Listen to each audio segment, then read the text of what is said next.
Attorney Rufil Fernandez Banyok. Attorney Rufil Fernandez Banyok. Straight to the point. O karon, ania ang inyong anchorman. Wa kitay mahimo aron sa pagpakigbatok sa kamatuoran, kundi aron sa pagdapig sa kamatuoran. Straight to the point. Luzon, Visayas ug Mindanao, Pilipinas ug sa katawhan kutob sa mabot sa tong Sibya sa tibuok kalibutan via internet. Maayong buntag ug kumusta live gikan sa Queen City of the South, Cebu City, Philippines. Welcome nining atong tulumanon ug inyong tulumanon. Straight to the point. Inigya po niyo boss kalagad sa kahanginan sa kasamang Rufil Fernandez Banyo. Oy panay makiguban kaninyo nining laing adlaw sa atong pagpakigbisog. Adlaw karon mahigalang nga Biyernes, pizza 19 na. Buwan sa September tuig 2025. Straight to the point. 97 ka adlaw na lang indekin. Og Pasko na. Ayay mga higala kanindot. Nanamata sa Bear Months nya padong na Pasko. 97 ka adlaw na lang Pasko na. Murag doon na mga higalay mga contractors o mga taga DPWH o mga politiko nga makakantas Paskos binilanggo ani.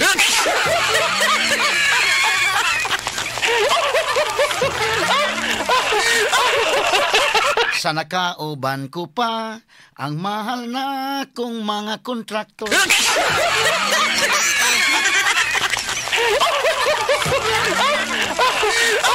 Salamat sa kong tingog kay Pinjo pagaw-pagaw pagyod mga kaigsunan. Grabe ang traffic rong buntaga, no? Doon ay mga disgrasya na hitabo sa kadalanan mo na nga porbida. Grabe gid na tanggong ta mga sukit paminaw. Bosa aritas to mga issues karon nga buntaga mga kaigalaan. Bagyong Nando mas nikusog pa og nahimo ng usa ka tropical storm. Nahimutang kini sa kapin sa 1,000 ka kilometro sa silingan nga bahin sa Central Luzon. Gipaabot nga mas mukusog pa kini sa mosunod nga 24 oras. Layo ra hinuon kini nga sa kayutaan apan pakusgon ini ang habagat. Straight to the point. Og mohabagat, muuwan, mobaha aguroy. Mahinumdom na sa mahigala sa flood control projects. Straight to the point. Ato ning pagtagad karon nga buntaga mga kaigsunan. Kay by month of October ba indekin maglaninya na indekin. So kung mauho na mahigala wa na gyud. Tuloy-tuloy na gyud ang investigasyon labot sa baha kay ano ilang undangan. Ug muundang sila mahigala na aman mahigalay baha. Ang mag-imong tan-awon la na. Busa karon gisungog og nigawas gyud ang kamatuoran ang kinaiyahan na mahigala mo nanukot. Straight to the point. Bisag unsaog kisi-kisi nga way korupsyon nga nahitabo, inig-uwan, inigbaha, maklaro gyud sa mga mata sa katawhan ang grabing korupsyon. Straight to the point. Natanig pagtagad robutaga sa banuban usab nining atong tulumanon ug inyong tulumanon.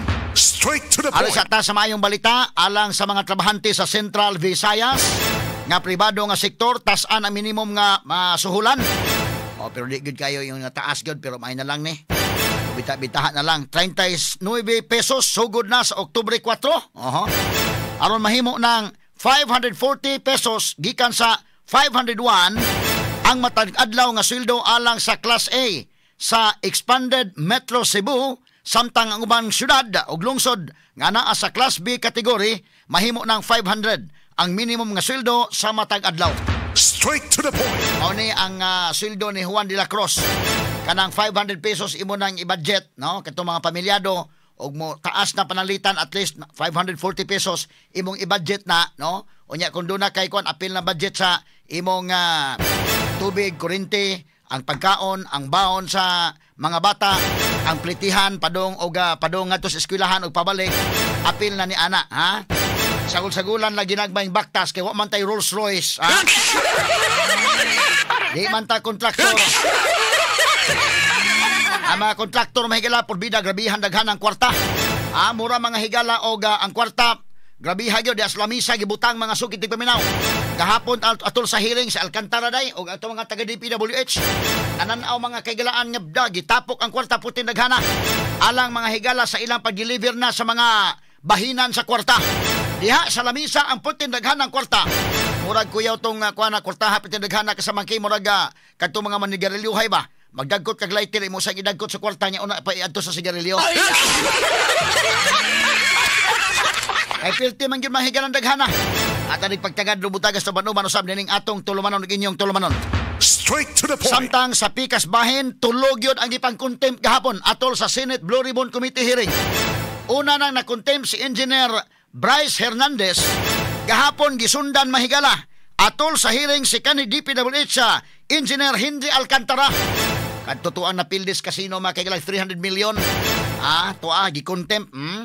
Lain pa nga gikontempt mga kaigsunan si JP Mendoza, District Engineer JP Mendoza, og ang kontraktor nga harianon kayo pinuanan nga si Curly Diskaya.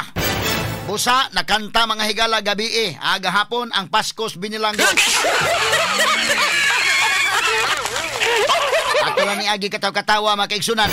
Kini karon mapiit ni mga kontraktor, lisod man kayo, kutob lang taniha, billions ang nakuha nga kwarta. Billions ang nausik gikan sa kaban sa katawhan. Alang-alang man ugay mapriso ini kalakiha.